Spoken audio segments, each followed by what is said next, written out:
Bienvenue dans le grand bain de la vie locale. À Aix-les-Bains, à Chambéry et bien plus encore, Radio Grand Lac vous accompagne sur le 92.1 FM. Le Crédit Mutuel donne l'élan au sport sur Radio Grand Lac 92.1. 9, 2, 1, partez. L'émission 100% sport sur Radio Grand Lac. Bienvenue à toutes et à tous pour cette nouvelle émission de 9-2-1 Partez, l'émission 100% sport de Radio Grand Lac. 9-2-1 Partez, c'est l'émission sport qui parle de toute l'actualité sportive savoyarde. Pour cette nouvelle émission, j'aurai le plaisir de co-animer avec Driss qui va nous rejoindre très vite. Au programme ce soir, une première partie où nous allons parler hockey sur glace avec le club des éléphants de Chambéry. Une deuxième partie, où nous allons mettre en lumière le tennis club d'Aix-les-Bains. Et enfin, nous terminerons avec les chroniques de Justine et Driss qui vont nous partager les dernières actualités sportives et les résultats de nos clubs savoyards ainsi que les rendez-vous à ne pas manquer. Comme je viens de le dire, nous allons commencer cette première partie d'émission avec le hockey sur glace avec les éléphants de Chambéry. Et pour cela, j'ai le plaisir d'accueillir Alexandre Rouillard qui est le coach de l'équipe première et Tanguy Francini qui est donc joueur au poste de défenseur en équipe 1. Bonsoir messieurs, comment allez-vous ? Ça va bien, ça va très bien et vous ? Très bien. Quel plaisir de vous avoir. Merci à vous de nous accueillir ce soir, c'est un plaisir partagé. Super, nous on est ravis en tout cas de vous accueillir ici sur notre plateau à Aix-les-Bains. Alexandre, pour commencer, pouvez-vous nous faire un point sur l'historique du club ? L'historique du club, on arrive un petit peu dans une nouvelle ère. La saison dernière, le club a vécu une très grosse saison sur le plan sportif. Défaite en finale du championnat de France de première division, donc qui est le deuxième niveau français. Et puis surtout, le club a eu un parcours en Coupe de France assez incroyable en éliminant deux équipes de Ligue Magnus pour se frayer un chemin jusqu'en demi-finale de la Coupe de France, donc aux portes de la finale à Bercy. Donc ça a été une très belle saison, la plus belle saison en termes de résultats sportifs, de remplissage de la patinoire, tout ça. Ça a été vraiment une très belle saison. Ouais. Donc on est un petit peu dans une nouvelle ère là. Et oui, c'est vrai que ce parcours, il a été phénoménal. On l'a suivi nous depuis nos studios, depuis la presse locale, etc. C'est vrai qu'on vibrait à distance. C'est vrai que je pense que c'est assez dingue. Tu pourrais nous en dire quelques mots, Guy ?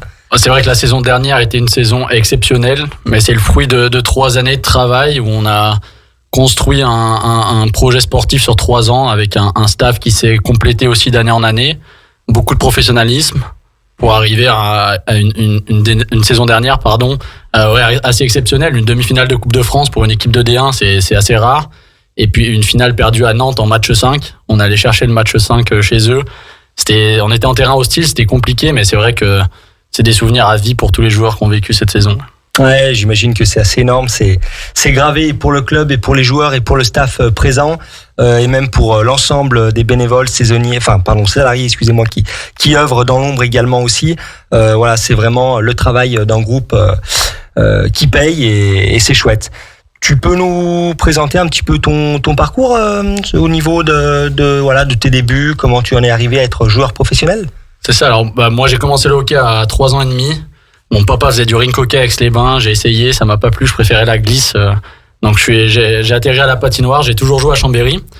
Et puis petit à petit j'ai monté les échelons, j'ai fait une première saison à Chambéry en D2 l'année de mes 17 ans. On a été champion, on a monté en D1, donc j'ai vu la montée du club.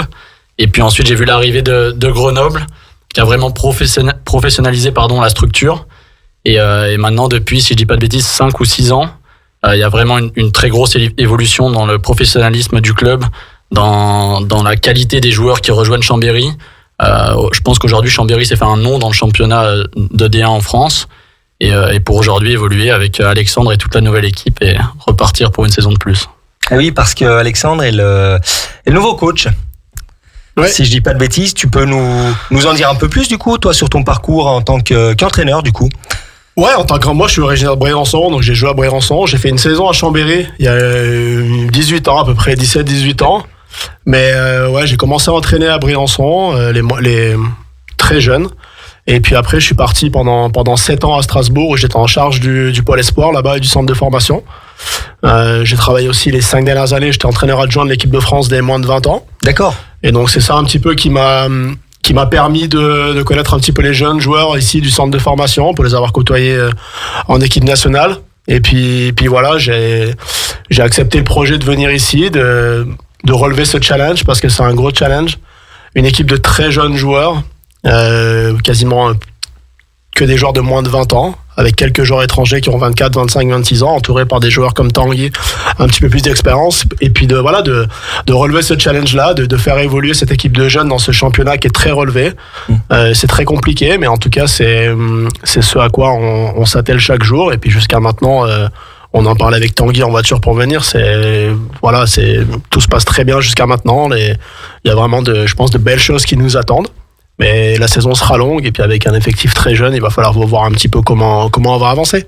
Bien sûr, mais c'est ce qui est chouette, c'est que voilà, il y a cette mixité donc de la fougue, de la jeunesse, des joueurs cadres comme toi, Tanguy, et puis également quelques renforts également, comme tu disais, étrangers qui chaque personne apporte sa pierre à l'édifice pour aller au maximum et puis espérer revivre la même saison que l'an dernier, voire même mieux. Avec quasiment l'élite de l'élite au bout. Voire mieux, c'est toujours compliqué. Hein. Oui. Alors après, je vais pas faire il n'y a pas de langue de bois, mais la réalité, c'est que si on doit faire mieux, c'est que ce sera incroyable. Oui, ça serait incroyable. Phénoménal, quoi. C'est phénoménal. Ouais. Mais après, voilà, on se fixe pas de limite. L'objectif, c'est de pas se fixer de limite. Avec des jeunes joueurs, il faut réussir à mettre des choses en place chaque jour, au quotidien. Et puis, on le voit là, on est une équipe difficile à battre. Tous les matchs se jouent à 1 but, 2 buts, donc c'est très compliqué. Mais c'est exactement pour ça que moi, je suis là. C'est pour travailler avec ces jeunes-là, et puis voilà, avec l'appui du public. L'an dernier, la patinoire a été remplie 80% de la saison, donc on se dit que l'objectif, c'est de la remplir un petit peu plus cette année, et si on la remplit plus cette année, ça veut dire qu'on aura du succès sur la glace, et c'est un petit peu comme ça que le hockey va se faire une place un petit peu plus grande dans le paysage de Chambéry. Bien sûr, le paysage chambérien, savoyard au sens plus large, et même au niveau de la région finalement, parce qu'on le voit, on y reviendra un peu plus loin après, mais c'est vrai qu'on a la chance d'avoir des très beaux et très grands clubs à proximité. Finalement, quels ont été pour vous les éléments qui ont fait que la saison dernière a été entre guillemets phénoménale? Quels ont été pour vous staff, joueurs, ces éléments qui ont fait que... Comme je l'ai dit juste avant, je pense que c'est vraiment 3 années de travail. On a vraiment construit un groupe, on a réussi à garder des joueurs cadres sur les 3 années. Je pense à Zachary Dano. On a fait venir des joueurs très talentueux comme Samuel Régis qui évolue aujourd'hui à Grenoble en Ligue Magnus, Théo Besnier qui est un jeune joueur français qui aujourd'hui joue en junior majeur au Canada, qui est sûrement un des meilleurs, voire le meilleur championnat moins de 20 ans dans le monde. Donc on avait une équipe très talentueuse et ça a tout de suite pris. C'est aussi quand on dit la mayonnaise prend, ça a pris dès le début de la saison avec un système qui était déjà en place depuis 3 ans. Les nouveaux ont juste eu besoin de s'adapter, ça s'est fait très rapidement et ensuite on a pris match après match et comme on le dit, les playoffs c'est une nouvelle saison et on y a cru jusqu'au bout. Et c'est ce qui nous a donné la chance de vivre toutes ces émotions pendant la dernière saison. Ouais. Bien sûr. Et tu peux nous raconter un petit peu à quoi ressemble finalement le rythme de vie d'un joueur chambérien comme toi au niveau des entraînements? Est-ce que tu as un métier ou tu es totalement professionnel, salarié par la structure? Comment ça se passe un peu ton... Alors moi personnellement j'ai une situation un petit peu spéciale parce que je passe mon diplôme de coach à côté. D'accord. Donc j'ai une alternance avec le club, donc je suis salarié à temps plein. Ensuite ça dépend les joueurs, on a des joueurs très jeunes qui sont encore en études. Donc, qui ont des contrats adaptés, mais la plupart sont encore en études. Et puis, nos joueurs étrangers, qui eux, sont salariés par le club. C'est un rythme assez intense quand même. On s'entraîne tous les jours. Glace et musculation. Musculation, pas tous les jours. Mais la glace, oui, c'est important. On passe notre vie ensemble quasiment. Et c'est important pour le groupe aussi, pour la vie de groupe. Et puis, chaque week-end, c'est soit des matchs à domicile. On a le dimanche de repos. Soit des matchs à l'extérieur, comme la semaine dernière, on est allé à Brest. Et où ça fait un sacré week-end avec quelques heures de bus. Oui, j'imagine. Et au niveau technicité, finalement, quel type d'entraînement vous effectuez finalement? Peut-être plus la parole au coach. Il y a beaucoup d'aspects. L'aspect tactique est important. Tanguy parlait d'arriver l'an dernier au bout d'un projet de 3 ans avec Pierre, l'ancien coach. Forcément, moi, je suis arrivé avec une nouvelle idée, une nouvelle façon de voir les choses. Et du coup, là, il a fallu mettre ça en place depuis le début de l'année. C'est pas encore terminé, mais on travaille dessus. Donc, la partie tactique est importante. Mais comme j'ai dit tout à l'heure, le plus important pour les jeunes joueurs, c'est les habitudes de travail. Mettre des habitudes en place chaque jour. Je pense que ça, c'est tous les sports. On peut parler de ça dans n'importe quel sport. Il y a nos collègues du tennis qui seront là plus tard et qui, je pense qu'au tennis, il y a des habitudes à mettre en place aussi chaque jour, des habitudes de travail au quotidien. Et c'est ça sur lequel nous, on doit s'atteler le plus. Mettre des bonnes habitudes de travail pour que les joueurs soient prêts à compétitionner à chaque fois, à chaque match, peu importe la couleur du maillot contre qui on joue en face. Donc, je dirais que c'est ça le plus. C'est vraiment de mettre des habitudes de travail qui compétitionnent, de mettre une compétition au quotidien entre eux pour qu'ils aient vraiment cet état d'esprit de gagneur. Et après, bien sûr, le côté tactique, il est important, mais ça fait pas tout la tactique. Oui, c'est vraiment trouver des ancrages, des bases. Exactement. Et quand vous parlez d'un cycle de 3 ans, c'est parce que c'était les ambitions du coach qui étaient programmées sur 3 ans, ou c'est comment finalement ce projet-là de 3 ans que vous avez réalisé jusqu'à la saison dernière, comment il a été timé finalement, à partir de quoi vous êtes parti? Je pense que c'est le cycle d'un coach, comme le dit Alexandre. Il est arrivé cette année avec ses idées, avec ses bagages. Voilà, exactement. Une nouvelle caisse à outils de travail. Quoi. Exactement, c'est exactement ça. Ouais. Et il y a 3 ans, Pierre est arrivé avec ses idées à lui. Il a mis ça en place. Et comme le dit Alex, c'est pas simple de mettre un système en place avec un nouveau groupe. Ça prend du temps. Et donc forcément, sur 3 ans, on a pu le travailler encore plus.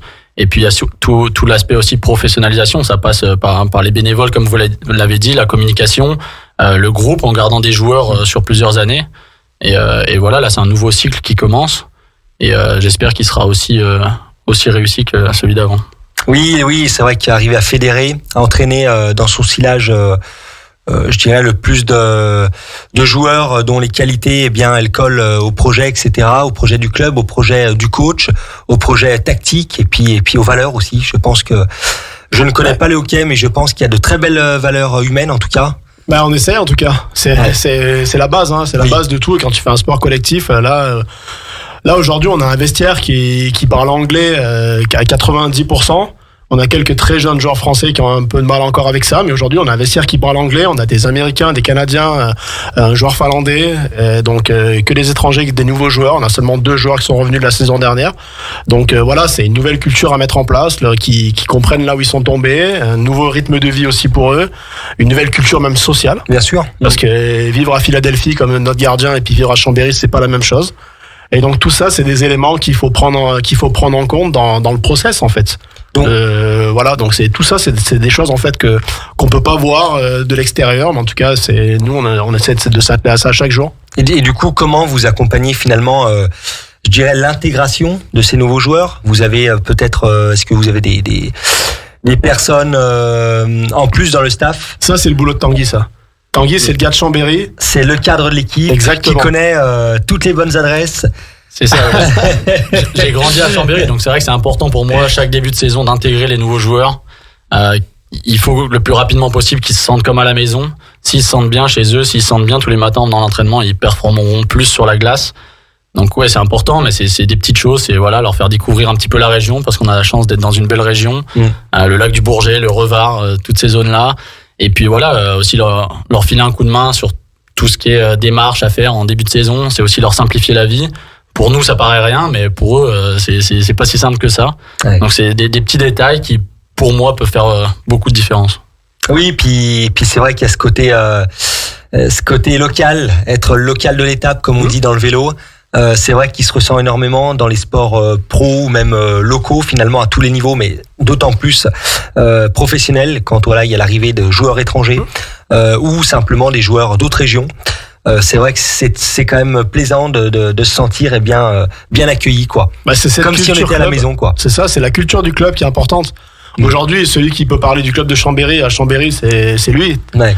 Il peut vraiment en parler. Et puis en plus de ça, avec son rôle d'entraîner les jeunes joueurs, on le voit. Hein, quand on sort de la glace, les jeunes, ils sont là à côté, ils le voient, ils sont contents de le voir. Donc quand ils viennent le voir le samedi, ils voient Tanguy sur la glace.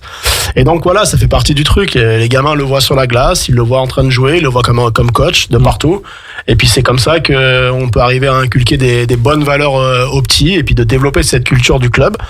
Parce que même si on est dans une région où ça parle beaucoup hockey, il faut quand même développer cette culture-là du hockey à Chambéry auprès de tout le monde. Je parle des parents, des institutions, de tout le monde. Et puis voilà, et Tanguy contribue grandement à ça. Ouais.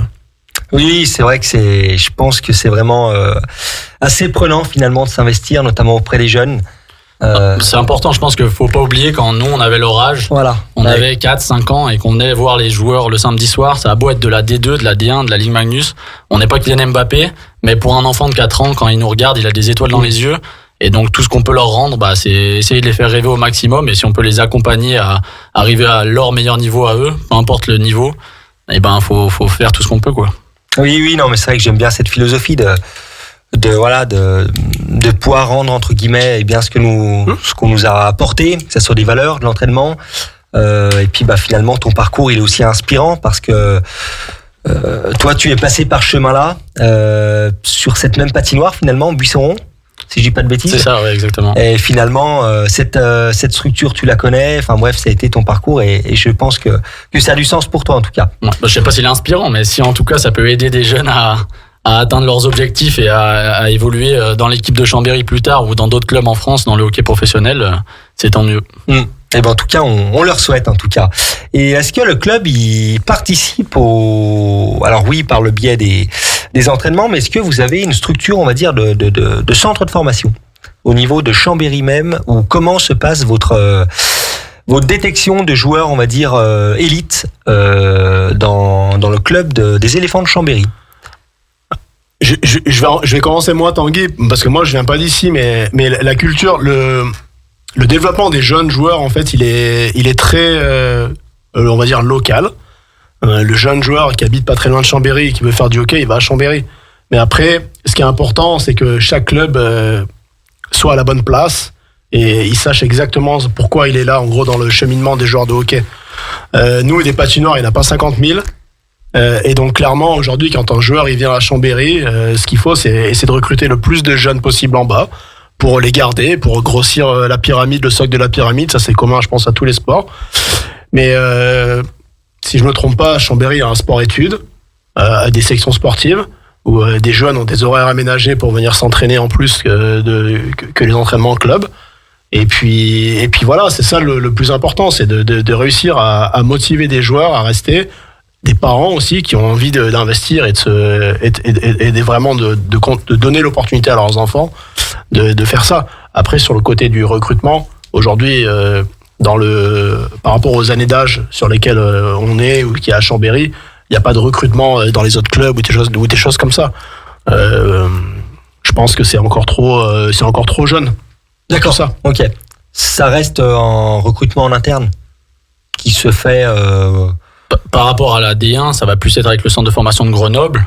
D'accord. Où là, il y a vraiment, on travaille avec Grenoble et c'est là que le recrutement est fait. Où là, les meilleurs joueurs de France de chaque génération viennent à Grenoble pour évoluer encore. D'accord. Parce qu'ils ont l'opportunité de jouer en D2, en D1, puis en Ligue Magnus. Donc, je pense que c'est le parcours idéal aujourd'hui pour un jeune joueur français parce qu'il a accès à tous les niveaux pour évoluer. Oui, à son rythme. Et puis voilà, surtout à son rythme, avec comme vous le disiez, voilà, avec des aménagements pour ses études, etc. Vous pouvez nous en dire plus à propos de Grenoble, votre lien avec le club? Le club de Grenoble en Ligue Magnus, de toute façon, Grenoble aujourd'hui en France, c'est ce qui se fait de mieux en France en termes de formation de jeunes joueurs. On parle du plus petit jusqu'au plus grand. Ils ont une structure qui fonctionne depuis de très très longues années, qui est rodée. Et donc du coup, c'est là où le partenariat gagnant-gagnant a été mis en place avec Chambéry il y a quelques années. C'est que Grenoble cherchait un moyen de faire jouer leurs meilleurs joueurs du centre de formation pour les faire évoluer dans un niveau senior. Et puis de l'autre côté, Chambéry avait besoin d'un petit coup de pouce avec des jeunes joueurs. Parce qu'aujourd'hui, voilà, le club de Chambéry hockey mineur, il travaille bien, mais on peut pas sortir des joueurs en un claquement de doigts et qu'il faut quelques années. Et donc c'est là où les deux structures en fait ont trouvé un intérêt commun. Ouais. D'un côté, profiter du fait que Chambéry soit en D1 pour mettre des joueurs, et puis de l'autre côté, donner l'opportunité à Chambéry de tout de suite pouvoir bénéficier de très bons joueurs. Et c'est un petit peu aujourd'hui ce qui fait la force de ce projet-là, c'est qu'aujourd'hui Cette année, c'est pour la première fois, Chambéry a attiré des jeunes joueurs français qui viennent d'ailleurs, ce qui n'était pas le cas avant. Ok. Avant, tu réussis à recruter des joueurs étrangers en leur vendant le fait que tu viens jouer dans une structure qui est vraiment très professionnelle. Aujourd'hui, le fonctionnement de Chambéry D1, c'est quasiment aussi bon que la moitié des équipes de Ligue Magnus. D'accord. Et c'est pas seulement grâce à Grenoble, hein, c'est parce que Chambéry depuis 5 ans fait un gros travail en interne avec le président. Il y a Lucas, il y avait Léa avant il l'a remplacé. Il y a Tanguy Gargano.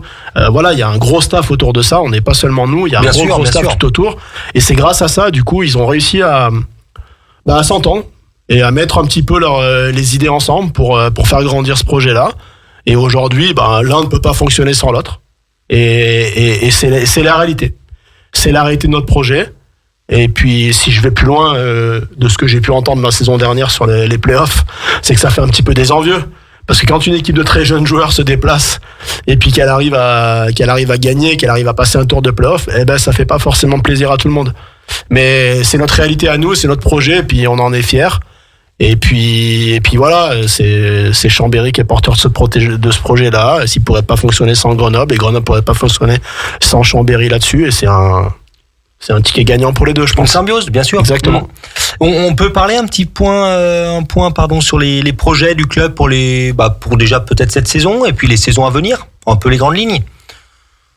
Non, pour la D1, l'objectif, ça va être de performer à chaque match, d'offrir un beau spectacle à nos supporters à chaque match, d'être une équipe compliquée à battre avec nos valeurs. On est une équipe qui joue avec le cœur. On est très jeune, mais on veut prouver qu'on est capable de battre n'importe qui en D1. On s'est pas fixé d'objectif dans le classement ou d'objectif de play-off.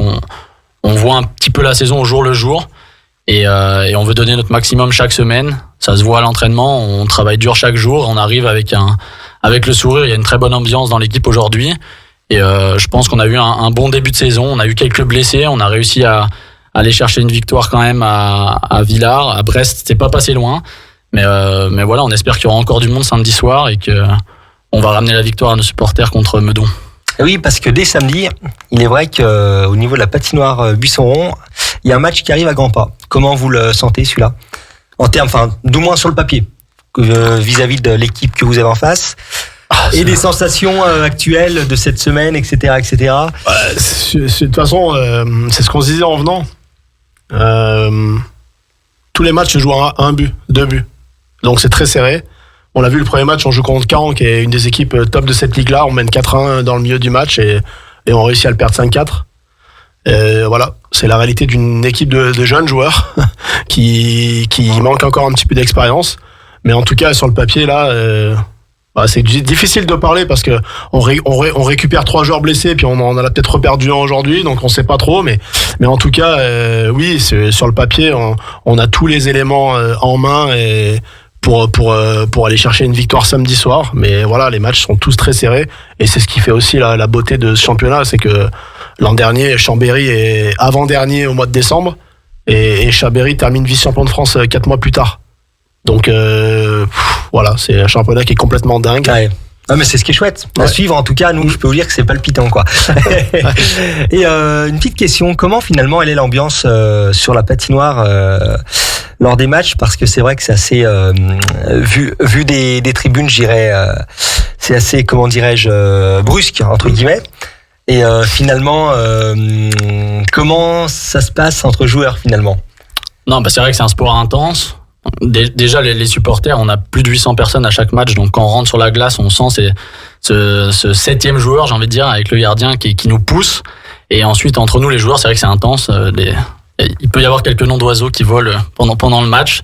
C'est un sport de contact, donc c'est ce qu'on aime aussi, c'est mettre de l'intensité. Ça fait partie aussi de notre identité, d'envoyer les palets au fond, de presser fort.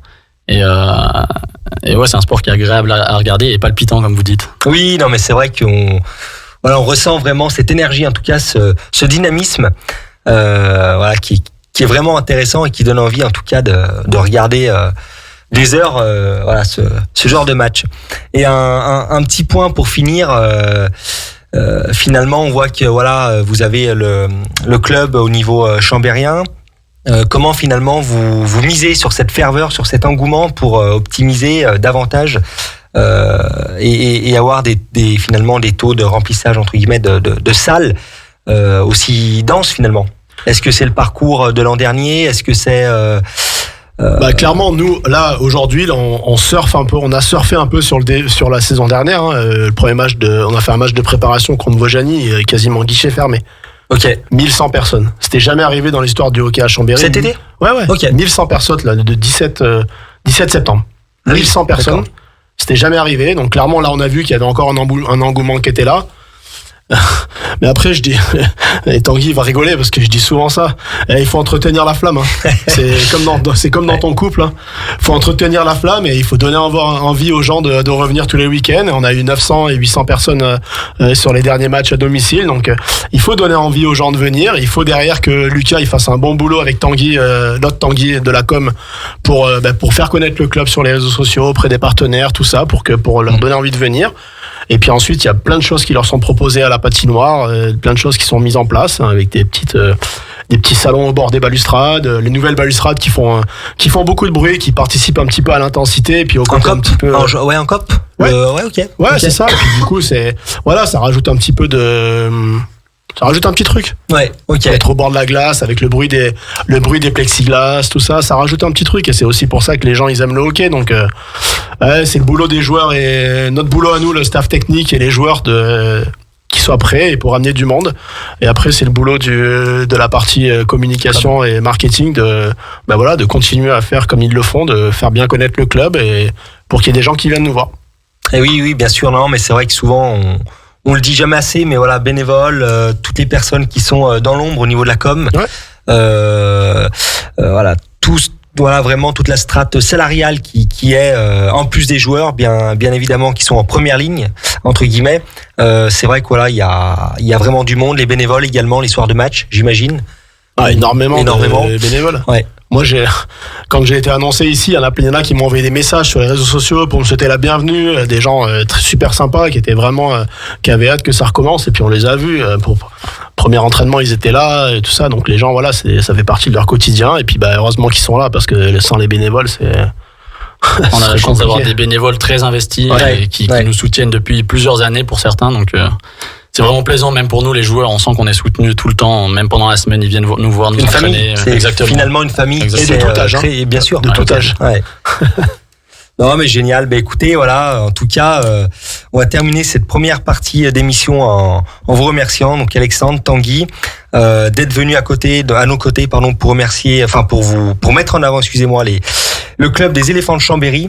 Voilà, nous en tout cas on va continuer de vous suivre, de suivre cette saison, et on vous souhaite évidemment une très belle saison. Et puis écoutez, nous on lance une pause musicale. Le Crédit Mutuel donne l'élan au sport sur Radio Grand Lac 92.1. 9, 2, 1, partez. L'émission 100% sport sur Radio Grand Lac. De retour dans l'émission 9-2-1 partez. Après une première partie avec les éléphants de Chambéry, nous poursuivons l'émission avec notre deuxième sujet du soir où nous allons mettre en lumière le tennis club d'Aix-les-Bains. Et pour cela, nous avons l'immense plaisir d'accueillir en personne Sylvain Guillemarch et également Marc Dupont, qui est également trésorier du club. Bonsoir messieurs. Bonsoir. Comment allez-vous ? Très bien. Hâte d'être aussi bon que nos hockeyeurs juste avant. Eh bien, en tout cas, nous, ça nous fait vraiment plaisir. Nous sommes ravis, de vous accueillir sur notre plateau, ici à Aix-les-Bains, et en plus en club local. Voilà, le tennis club d'Aix-les-Bains. Un petit point sur l'historique du club, Sylvain ? Eh bien, l'historique du club, on est dans une ville thermale, et du coup, on est sur un club qui est centenaire. Il y avait le golf, l'hippodrome, dans l'enchaînement, il y a le tennis. Donc c'était 1912 les premières balles qui étaient avenue de Marlioz. Et puis, alors je vais pas vous refaire tout l'historique, mais voilà, la sauce, elle a été créée en 1953. Et donc voilà, elle existe depuis un peu plus de 70 ans maintenant. Et le tennis se porte bien, avenue de Marlioz, avec... on a gardé l'histoire avec les terres battues, puisqu'au départ c'était des terres battues qui étaient là. Et on conserve à la fois cette histoire et on essaie de se moderniser pour continuer à être un sport moderne au goût du jour. Bien sûr. en termes de... oui, parlez-nous un petit peu des infrastructures justement, avec cette fameuse ligne historique en effet entre historique et finalement nouveauté. À l'époque, on jouait sur terre battue. Ouais. Et donc, c'est vrai que le tennis club d'Aix-les-Bains, dans une ville thermale, c'était normal qu'il y ait des terres battues.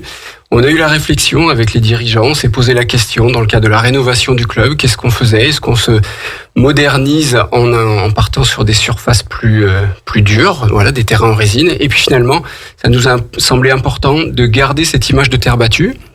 On a aussi un public, on a également des anciens au club qui sont attachés à la terre battue. Pour les articulations, c'est un petit peu meilleur aussi. Donc, évidemment, soutenu par la mairie, on a fait cette rénovation des terrains en terre battue. Donc, aujourd'hui, on a 7 terrains en terre battue. On a des terrains en dur aussi parce que l'objectif, on est dans un climat assez hivernal. Donc, l'hiver, il faut qu'on puisse jouer. Si on n'avait que des terres battues, on pourrait pas jouer l'hiver. Donc on a des terrains extérieurs en résine et puis surtout on a des courts couverts. On a 4 terrains en résine couvertes. On a 2 bulles en terre battue couvertes aussi. Ah oui. Donc finalement le tennis à Aix-les-Bains c'est toute l'année en couvert ou à l'extérieur sur terre battue ou sur dur. Et puis ils sont éclairés aussi avec la rénovation. La mairie nous a éclairé tous les terrains. Donc, quand il fait un petit peu chaud, en fin de journée, l'été, on peut également jouer à la lumière des projecteurs. Et c'est quand même sympa, quoi. Jouer au tennis à Aix-les-Bains, le cadre est quand même plutôt sympa. Je pense qu'il y a pire. Je pense vraiment qu'en effet, là, vous avez fait un gros travail de rénovation. Alors ça, c'est pour la partie tennis. Et puis pour la modernisation du club, on a créé des padels. Ah oui. Alors... à Aix-les-Bains, il y a le paddle, et nous, on a des padels. Sur le lac ou version court de tennis. Donc, on a des pistes de paddle, 2 pistes de paddle, et des terrains de pickleball. Alors, le pickleball, c'est pas encore tout à fait arrivé en Europe. C'est un sport qui est qui a beaucoup d'engouement aux États-Unis.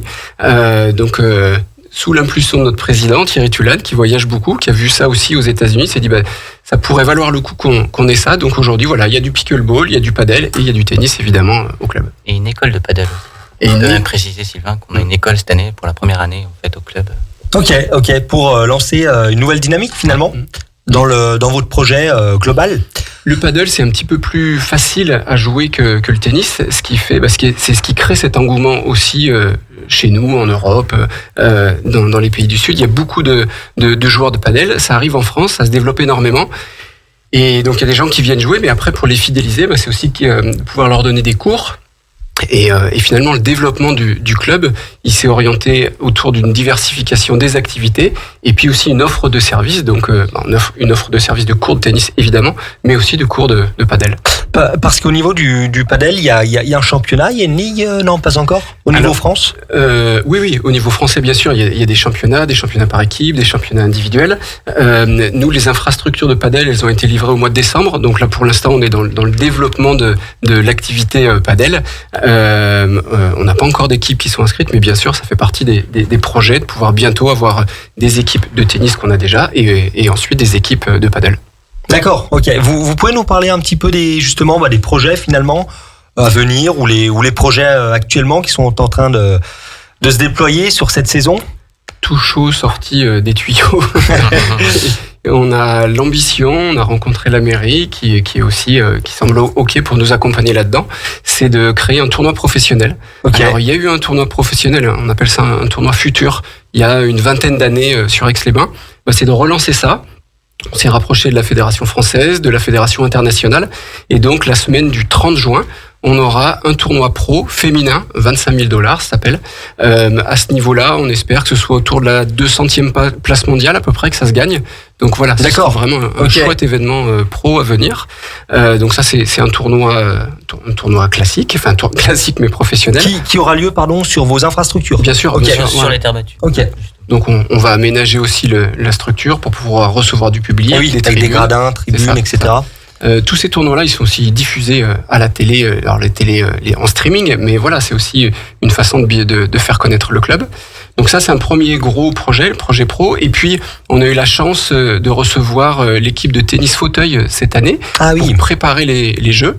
Et donc, l'équipe féminine est venue sur Aix. Et puis, on a vu aussi l'engouement que ça a suscité. Il y a pas mal de monde qui est venu voir et on s'est dit, tiens, ça pourrait être aussi sympa qu'on fasse ça, un tournoi tennis fauteuil. Donc voilà, en termes de compétition, c'est les deux gros événements sur lesquels on travaille cette année. Qui auront lieu finalement sur l'exercice 25, quoi. C'est ça. Alors, les dates, elles sont arrêtées, je vous redis, 30 juin, la semaine du 30 juin au tennis club, sur le tournoi professionnel sur terre battue, et un tournoi tennis fauteuil qui est presque sorti des tuyaux, mais on est dedans encore. Donc finalement, c'est l'opportunité aux Aixois, ou en tout cas aux Savoyards, ou même au sens plus lointain de nos départements régions, d'assister à de très beaux matchs, quoi. C'était vraiment impressionnant. Ces filles en tennis fauteuil, c'est impressionnant de détermination et puis de niveau de jeu qu'elles arrivent à avoir. Développer tout ça. C'est ça. Vous pouvez nous faire un petit point sur le nombre d'adhérents, finalement ? On explose tout. Non, c'est vrai que avec la modernisation des infrastructures, avec le padel qui est là, avec la structuration, la professionnalisation, tout à l'heure le club de hockey disait aussi que si ça fonctionne, c'est parce que tout est professionnalisé. Ouais. On a une équipe de bénévoles, évidemment, on est une association, donc on a une équipe de bénévoles qui est là investie au quotidien, qui sont là en tant que dirigeants, et puis on a aussi beaucoup de professionnels, essentiellement des profs de tennis, mais on a un agent d'accueil, on a quelqu'un pour l'entretien, les terres battues, c'est aussi beaucoup d'entretien. Oui. Donc tout ça, l'infrastructure et tout ça mis bout à bout, fait qu'on a terminé la saison à 813 licenciés. D'accord. Donc ça fait quasiment le double d'il y a 5 ans. Donc voilà, on est vraiment content de voir que ça se développe au niveau des jeunes, que ça se développe au niveau des adultes, parce qu'on a une belle infrastructure avec autant de terrain. Et l'idée, c'est de l'occuper le plus possible tout au long de l'année. Oui, bien sûr. Et puis je pense qu'il y a énormément d'engouement, ou en tout cas, c'est en train de monter en puissance, de par, je pense, vos infrastructures, de par la qualité organisationnelle des cours, etc. Peut-être un petit point également là-dessus, sur ce côté volet école de tennis. Sur l'école de tennis, on a... Alors, je vais pas le dire comme ça. Je vais dire, on a aussi l'école de tennis. Mais finalement, notre objectif, c'est quand quelqu'un arrive au club, qu'il ait 70 ans, qu'il ait joué au tennis. Le slogan de la Fédé, à une époque, c'était le tennis, le sport de toute une vie. C'est un peu ça. Que t'aies 70 ans, t'es à la retraite, tu t'ennuies un peu, viens au club. Il y aura de quoi, on aura de quoi te proposer. De la convivialité, parce qu'on a un resto aussi, et donc le matin on a plutôt nos anciens qui viennent, et puis t'es un jeune qui veut découvrir le tennis, on a une école de tennis pour toi. T'as vu du padel, on a aussi une école de padel. Tu veux t'entraîner parce que tu vises le plus haut niveau, on a aussi cette possibilité-là. On a ce qu'on appelle une académie au club. C'est des enfants qui souhaitent s'entraîner plusieurs fois dans la semaine, qui visent un projet de haut niveau. Et voilà, par exemple, à l'issue de cette année, on a une jeune, Sacha, qui a intégré un pôle France fédéral. Donc ça, c'est une vraie fierté pour le club, d'avoir des jeunes qui ont été formés au club et puis qui intègrent les structures fédérales, qui sont sur cette route du haut niveau. On a une jeune, Luna Zopas, qui se lance, pareil, formée au club et qui se lance sur le grand circuit. Donc voilà, finalement, la structuration du club, c'est ça, c'est quel que soit ton âge, quel que soit ton niveau, on va trouver quelque chose qui puisse te convenir, que ce soit sur les horaires, que ce soit sur la fréquence. Et puis mon rôle en tant que directeur du club, c'est de trouver ce point d'équilibre. Alors, c'est pas tous les jours facile, j'échange avec les dirigeants pour qu'on se mette d'accord là-dessus. Mais voilà, parce que certains vont dire « Ah, on voudrait plus de terrain disponible pour jouer tranquillement ». Puis d'autres vont dire « Nous, on voudrait plus de cours ». Donc voilà, on travaille ensemble pour trouver toujours ce point d'équilibre. Quand on voit qu'on continue de se développer, on se dit on doit y arriver. Et là, je voudrais juste en profiter en tant que dirigeant pour remercier le travail que fait Sylvain, justement, pour gérer toute cette organisation et tous ces petits soucis, on va dire, organisationnels. Donc, merci. Oui, j'imagine que c'est pas simple à organiser entre l'académie, en tout cas la dispo des cours avant tout. J'imagine que c'est pas simple. C'est pas simple, mais on y arrive. On n'a pas parlé de notre président. Notre président, Thierry Tulane, il est né à Aix. Il a tapé ses premières balles à Aix-les-Bains. Et puis il a continué à s'entraîner. Et puis il a été numéro 1 mondial junior. Et puis il a fait partie du top 10 mondial professionnel. Et donc Thierry, il est revenu, Marc, au club il y a 6 ans. Ouais, en même temps. Et donc avec l'équipe de dirigeants qui est aujourd'hui en place, il y a cette politique ambitieuse. Donc oui, c'est pas facile, mais vraiment on est vigilant à ça, à la fois de pouvoir faire une formation de l'élite vers le plus haut niveau et en même temps pouvoir accueillir encore voilà, nos anciens qui le matin viennent faire leur double, il faut aussi des terrains pour eux, que ce soit convivial et que chacun y trouve son compte. Oui, mais c'est ce qui est chouette parce que voilà, c'est accessible, vraiment voilà, toute personne, tout âge. Et puis on ressent cet esprit ex-soi où voilà, on a une vraie qualité. On sent que vous vous souciez de l'accueil, des infrastructures. Et ça, je pense que c'est important aussi de le souligner. Je l'ai dit qu'on avait un super resto qui s'appelle Petit Cours avec Nathalie et Richard. Il est très bon dans la publicité et la communication. Non, mais ça fait partie aussi d'une infrastructure et on a plaisir aussi à venir au club parce qu'on va pouvoir jouer entre midi et 2, on va pouvoir venir jouer le matin, prendre une douche, manger un petit bout et vite repartir au boulot. En fin de journée, c'est les enfants après l'école qui viennent, les mamans qui vont faire les devoirs aux enfants qui vont jouer ensuite, qui vont s'entraîner à 18h, 18h30. Voilà, on essaie d'avoir aussi ce côté convivial et à la fois on a essayé de garder cette image traditionnelle du tennis sur terre battue, mais on n'est pas obligé de venir jouer en blanc, en pantalon. On se modernise aussi. Donc voilà, c'est de pouvoir accueillir vraiment, je leur dis, tous les publics et trouver cet équilibre entre tradition et modernité. Oui, bien sûr. Et comment finalement vous arrivez à détecter des futures pépites, entre guillemets comment arriver à déceler ça? Par le biais tactique, j'imagine, par aussi le côté peut-être prep mental, peut-être qu'on peut, il y a aussi un volet que vous connaissez bien en tout cas.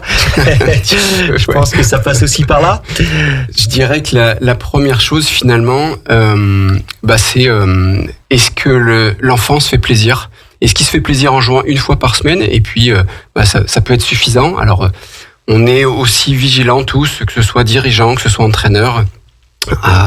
On est des parents qui voient des enfants qui pourraient éventuellement réussir leur projet sportif que parents n'ont pas réussi. Donc, mais en même temps, on a besoin de ces parents qui sont ambitieux, qui ont envie de porter leur enfant, si c'est le rêve de leur enfant d'être champion, de pouvoir aussi nous les accompagner le plus loin possible. Et du coup, je me suis perdu dans la question en route. Comment on encourage les enfants et comment on les repère en fait. Comment les détecter? C'est aussi ton passé à la Ligue. Ouais, alors c'est vrai que je viens de la Fédé, j'ai fait 20 ans à la Fédé, plutôt en tant qu'entraîneur et en tant que conseiller technique. Donc j'ai eu aussi à cœur à un moment donné de revenir sur le terrain et dire c'est bien chouette de structurer les clubs, de donner des conseils, mais vas-y fais-le toi maintenant. Et donc comment on détecte les enfants? D'abord, souvent c'est un sport qui se joue en famille aussi, donc on a souvent des grands frères ou des parents qui ont joué, et donc on a des enfants qui arrivent parce que les parents jouent, parce qu'ils sont sur le banc pendant que le grand frère joue, et puis ils commencent à taper leur première balle, et puis ils s'amusent, et puis ils développent des qualités de coordination. Donc on essaie d'avoir toujours un œil aussi sur ces enfants qui reviennent jouer, qui viennent jouer en dehors, qui ont la banane, qui quand papa et maman ils boivent un sirop, ils peuvent les enfants ils continuent de jouer au mur et on dit tiens, ça c'est des petits indicateurs que le gamin il se fait vraiment plaisir, il s'amuse vraiment à jouer au tennis, et donc là on peut lui proposer un deuxième, un troisième entraînement, des entraînements individuels, des entraînements physiques, et puis ensuite un peu de prépa mentale on est un sport qui est plutôt technique, on a pas mal de temps où on est tout seul dans sa tête parce que on n'est pas en train de jouer, on est entre deux points, et là il se passe beaucoup de choses dans la tête, et de gérer ses émotions, on est tout seul devant tous les autres qui nous regardent, donc voilà, cette mise en scène, le regard des autres, ça peut être difficile à supporter, ou en tout cas se dire voilà, je joue et on me regarde et c'est pas facile, donc voilà, on a aussi un côté mental. Les profs sont formés aussi, les entraîneurs sont formés à ça aussi, parce que c'est un des paramètres, même pas de la performance, mais un paramètre du plaisir, du bien-être. C'est ça, du bien-être avant tout quoi. Ouais. C'est vrai que c'est super intéressant. Je trouve que ces indicateurs, qui vous servent un peu de base pour détecter en tout cas, peut-être des futurs grands champions. Mais en tout cas, déjà des futurs intéressés. Et je trouve ça super intéressant. Et puis le côté prep mental qui prend tout son sens. Où si dans un sport ou même si dans un travail, il n'y a pas la partie, le côté, on va dire, plaisir ou satisfaction, finalement. Il faut que le ludique aussi reste une priorité chez l'enfant. Plus il sera épanoui et plus il sourira, mieux ça se passera. Oui. Et aujourd'hui, ça fait quelques temps que la Fédé a mis en place plein de moyens, des balles adaptées, des terrains adaptés, des hauteurs de filet adaptées, pour quel que soit l'âge du gamin, quel que soit son niveau de compétence, il puisse se faire plaisir, il puisse faire ses premiers matchs très très très rapidement dès la première année. C'est vrai, quand un gamin il s'inscrit au foot, il a entraînement le mercredi et tout de suite match le samedi. La Fédé depuis quelques temps a cherché à mettre ça en place aussi, et t'as pas besoin de t'entraîner 4 ans avant de pouvoir faire tes premiers matchs. Et ça me semble être aussi un élément important pour fidéliser les jeunes, pour qu'ils prennent du plaisir, parce que s'entraîner c'est sympa, c'est ludique, on voit les copains, mais à un moment donné, si je me suis inscrit au club de tennis, c'est aussi parce que je vois le tennis à la télé, et j'ai envie de faire des matchs comme les champions. Se confronter à soi-même et se confronter finalement au match, quoi. Parce que finalement, à partir de quel âge concrètement un enfant peut réaliser son premier match? Les premières compétitions, alors officielles, je vais dire les plus précoces, à partir de 7 ans, ils peuvent faire leur premier match. Donc, alors on est sur un terrain adapté, avec des balles adaptées. Si je prends l'exemple du ski, on va pas aller balancer dans une piste noire à faire de piquet, mais voilà, c'est adapté pour qu'ils puissent s'amuser, faire des échanges et finalement jouer comme les grands, parce que c'est ce qu'ils veulent. Et puis, par rapport à la formation des jeunes, je voudrais parler de nos équipes une fille, nos équipes une garçon. Notre équipe l'année dernière, elle est montée en National 1. Je vais pas dire par hasard, parce que les résultats, ils arrivent pas par hasard, mais en tout cas, c'est quelque chose qu'on n'avait pas prévu. Ce sont des jeunes qui sont formés au club. Et finalement, l'enthousiasme qu'il y a eu, la solidarité qu'il y a eu entre les filles, ça a fait que ça a donné, il y a eu l'opportunité, puis on a su saisir ces opportunités-là, et les filles sont montées en National 1, et on s'est posé la question avec les dirigeants, et j'ai dit à Marc, on fait quoi? On recrute des joueuses adultes de l'extérieur, c'est un budget. Il n'y a pas que ça, il n'y a pas que le budget aussi. Et que chacun trouve son compte, c'est important au club. Et du coup, qu'il y ait une grosse partie du budget qui parte sur l'équipe 1, non, ça n'a pas été la politique du club. On s'est dit, on préfère garder des filles qui ont été formées au club. Elles sont montées parce qu'elles ont mérité ça. On va rester avec ces filles-là. Finalement, la marche l'année dernière était un peu haute, mais on était fiers finalement de pouvoir les amener au bout de ça. Les filles formées au club, elles ont eu les résultats suffisants pour monter en National 1. Elles ont vécu une super année. Aujourd'hui, on est en National 2. Et les garçons, finalement, c'est un peu la même chose. C'est des jeunes qui sont dans l'académie. C'est des étudiants qui nous ont rejoints depuis 2-3 ans. Et puis, il y a aussi des anciens, des joueurs du club plus anciens. C'est ça. C'est ça. Cadres. Et ça, cette attache au club, c'est défendre le maillot. Oui, on est sur un sport individuel, mais les interclubs, c'est quelque chose d'important aussi pour nous, parce que c'est pas très très souvent dans la saison. Donc on essaye vraiment d'être vigilant à ça pour qu'il y ait une vraie ambiance de club. J'entendais les hockeyeurs qui disaient 800 personnes qui viennent, au moins 800 personnes. Et voilà, j'aimerais bien qu'un jour on arrive à un public un peu plus dense autour de nos filles, mais c'est aussi, et de nos garçons, pardon, mais c'est parce que les jeunes sont formés au club, les joueurs sont formés au club qu'on se dit que c'est comme ça que les Aixois vont venir au club soutenir nos équipes. Bien sûr, parce que du coup, est-ce que vos matchs ils sont ouverts déjà quand se déroulent vos matchs, et est-ce qu'ils sont ouverts à tout le monde? Racontez-nous un petit peu. Voilà, c'est Sylvain qui pourra plus raconter, en tant capitaine de l'équipe première féminine, et qui pourra raconter. Il y a des matchs par équipe toute l'année. En ce moment, ce sont nos anciens, nos seniors plus. Alors, faites gaffe, quand vous êtes à partir de 35 ans, ça y est, vous êtes senior plus, vous êtes vétéran. Non, l'idée, encore une fois, c'est que chacun puisse y trouver son compte. Donc, on a nos vétérans qui jouent maintenant, mais les équipes phares, les équipes fanions, c'est au mois de mai. Donc, on a 2 équipes filles, une équipe en National 2, notre équipe 2 filles qui est également montée en National 3. Et notre équipe une garçon National 4, et tout ça ce sera sur tous les week-ends du mois de mai. D'accord. Et à c'est chaque gratuit fois, et ouvert à tout public. Et à chaque fois Aix-les-Bains, où ils se déplacent également une semaine sur 2. Vous pouvez venir n'importe quel week-end, il y aura une équipe aixoise. Okay. Comme on en a 3, il y a un week-end, il y en aura 2, il y aura 2 équipes aixoises qui recevront, mais la Fédé s'organise dans les calendriers pour que tous les week-ends de mai, il y ait soit les filles, soit les garçons qui jouent à domicile. D'accord, à domicile. Et en termes d'entraînement, que ce soit l'équipe féminine ou l'équipe masculine en national, à quoi ressemble finalement une journée type pour eux?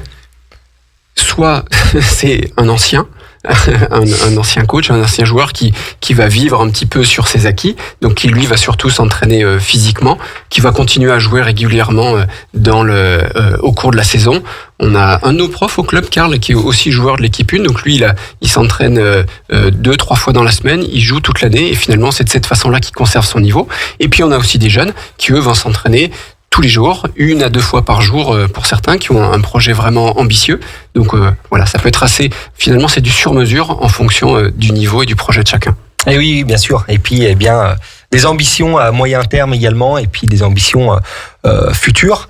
Un dernier point sur la ville, qui j'imagine vous aide en tout cas énormément. Énormément. Il doit y avoir un vrai partenariat entre vous et la municipalité d'Aix-les-Bains. Vous pouvez nous en dire un peu plus ? Dans le paysage tennistique national, on a les clubs de tennis, et puis dans les clubs de tennis, il y a des associations privées. Et ben c'est pas nous. Nous, on est une association, loi 1901, et la mairie, elle nous donne délégation pour développer le tennis localement. Et on essaie de faire ça le mieux possible. Mais en tout cas, bien sûr, on reste une association, et sans la ville, on fait pas grand-chose. Donc la rénovation des infrastructures, c'est la ville. D'accord. Alors Marc est vigilant aussi pour gérer le budget le mieux possible pour que on puisse nous aussi infrastructure mettre la main à la pâte quand il s'agit de faire une rénovation des surfaces, quand il s'agit d'investir sur le petit matériel, le petit mobilier, c'est aussi du confort de jeu. Donc là, je veux dire, ça c'est l'association qui porte ça, mais sur toutes les rénovations d'un peu plus d'ampleur, évidemment la ville c'est le partenaire premier. Et je le redis, ce sera l'Open d'Aix-les-Bains à partir du 30 juin. Et voilà, la mairie est vraiment partie prenante là-dedans sur ce tournoi pro qui aura lieu fin juin. Oui, c'est vrai que c'est une chance, je pense, en tout cas, d'avoir une ville comme Aix-les-Bains agréable d'une part, et puis surtout, qui est vraiment à vos côtés, qui vous soutient. C'est ça. Luna Zopas fait partie du club des ambassadeurs sportifs aixois. Ah oui. Donc voilà, ça permet de l'aider au quotidien, et puis de nous aider nous aussi, parce que c'est une fierté d'avoir une ambassadrice sportive qui est représentée dans le CASA. Eh bien, en tout cas, voilà, nous, on se sera vraiment régalé, à vous mettre en lumière le tennis club d'Aix-les-Bains avec vos chouettes infrastructures qui nous donnent envie, en tout cas, d'aller au printemps. Toute l'année, non? Ou même toute l'année, mais il est vrai que c'est plus agréable. C'est plus agréable, il est vrai. Mais voilà, on a cette chance, en tout cas, de pouvoir venir, même en hiver, lorsqu'il fait froid ou qu'il y a de la neige. Et ben voilà, c'est un vrai plus. En tout cas, vous avez su vous adapter ici à Aix-les-Bains, donc c'est vraiment chouette. Et puis nous, on a vraiment pris plaisir, en tout cas, Sylvain et Marc, à vous écouter, à mettre en lumière votre club. Et puis on vous souhaite bien sûr plein de belles réussites dans vos projets, dans le développement du club, et puis dans vos projets annexes également qui vous animent grandement vos journées. Merci beaucoup. Merci, à bientôt. Et puis, nous, on va finir comme d'habitude avec les chroniques de Justine. Salut Justine, comment vas-tu ? C'était la course, mais je suis là, donc tout va bien. Excellent. Tu voulais donc nous parler tout d'abord de l'exploit de notre aixoise Manon Trapp. C'est ça, pendant le 20 km de Paris, Manon Trapp, la jeune aixoise, nous a fait frissonner, puisque non seulement elle le remporte, mais tout en faisant le second meilleur chrono de l'histoire de la course. En 1h04, elle signe aussi le 3e meilleur chrono européen sur 20 km, à seulement 15 centièmes de la détentrice du record sur le 20 km de Paris. Donc une sacrée performance encore, et qui annonce que du bon pour la suite de la saison pour elle en tout cas. Énorme. D'un événement caritatif sur le bassin chambérien. Oui, un petit mot, puisque samedi aura lieu un tournoi d'Ultimate Frisbee à Cognien au profit du Téléthon. Donc le Chamberton, c'est donc 60 joueurs et joueuses de la région qui viennent s'affronter tout au long de la journée. Et tous les bénéfices liés à ce tournoi seront reversés à l'AFM Téléthon. Donc c'est l'occasion de découvrir encore un sport pas tout à fait connu, en tout cas au niveau plus élevé, tout en reversant des fonds pour le Téléthon, ce qui reste important. Donc encore quelque chose à découvrir ce week-end. Génial, un chouette événement donc. La sélection également de 15 athlètes qui sont désormais ambassadeurs de la ville d'Aix-les-Bains. Oui, le 11 octobre dernier a eu lieu la cérémonie de promotion des sportifs au tennis club d'Aix-les-Bains pour promouvoir nos athlètes, les athlètes du territoire. Donc 15 athlètes sont désormais promus comme ambassadeurs sportifs aixois pour la saison 2024-2025. On peut y retrouver Manon Trapp, bien sûr, en demi-fond, Marielle Berger-Sabatel en ski cross, Emma Berthelin Azola en wakeboard, Mathéo Duc en marche athlétique, Anaïs Jouffroy en snowboard cross, Jimmy Lalin, qu'on a pu recevoir l'année dernière en boxe, Benjamin Marion en paranatation, Luna Zopas en tennis, Louise Pouej-Yazid en escalade de bloc, Oban Ritupé en skateboard, je vais y arriver, Nastasia Nadeau en golf, Jordan Broisin en paraski et enfin Baptiste Savette, Fleur Vaucoré et Johan Lamiral, tous les trois qu'on avait pu recevoir aussi l'année dernière en aviron. Donc on manquera pas de suivre leur actualité tout au long de l'année et je partagerai tout ça dans mes chroniques le jeudi. Excellent, en tout cas on est super fiers parce qu'en effet il y a vraiment une belle bande d'Aixois, si on peut les nommer comme ça, qui sont très talentueux et qui vont encore nous faire des prouesses, quoi. Ça fait plaisir de pouvoir promouvoir comme ça les sportifs de haut niveau de la région. Local, en effet. Et enfin, tu voulais donc terminer avec un point sur le Explore Alpes Festival. C'est ça, le Explore Festival revient pour sa 4e édition. Mais qu'est-ce que c'est ? Eh bien, c'est un événement qui met en valeur les belles montagnes qui nous entourent en associant sport, musique et culture. On pourra y retrouver des films autour de la montagne, autour des sports outdoor et d'aventure, parfois même en présence de ceux qui ont pu réaliser ces films, mais aussi des moments de débat et de conversation autour de la montagne et de ses enjeux actuels. Et un village Explore à M-la-Plagne où là-bas il y aura de nombreux acteurs de la montagne, des animations, de la restauration parce qu'on reste en Savoie donc voilà, et de la musique. Donc le Explore Festival se déroulera du 19 au 27 octobre et il aura lieu un peu partout dans les communes de la Haute-Tarentaise, à M, Tignes, Bourg-Saint-Maurice, La Plagne, Pesay-Valandry. Bon, il y en a quelques autres, mais il faut se renseigner. Et donc, si nos auditeurs sont des adeptes de la montagne, ça peut être l'occasion d'aller en discuter avec d'autres adeptes et de découvrir aussi des films, puisque les films autour de la montagne, on les connaît pas tellement. Donc, au final, c'est vrai. Voilà. Et pour ceux qui s'y connaissent un peu moins, c'est aussi l'occasion d'en apprendre plus sur toutes les belles montagnes qui nous entourent, en profitant de l'ambiance qui a l'air assez festive quand même. Sympa, en tout cas, ça promet et ça donne envie, c'est vrai. C'est sûr. C'est vrai. Et ben écoutez, les amis, il est déjà l'heure de rendre l'antenne. Voilà, merci à tous de nous avoir suivis pour cette nouvelle édition de 9-2 Imparté. Justine, eh bien, voilà, encore un grand merci à toi. À dans 2 semaines. Et oui, également, merci à toi d'avoir mis en lumière les événements, les athlètes locaux, comme à ton habitude. Voilà, j'ai pris énormément de plaisir à animer cette émission. On se retrouve donc dans 15 jours, même heure, même endroit. En attendant, on reste en contact via nos réseaux sociaux et nous vous souhaitons une très belle soirée. À très vite sur les antennes de Radio Grand Lac 92.1 FM. Radio Grand Lac.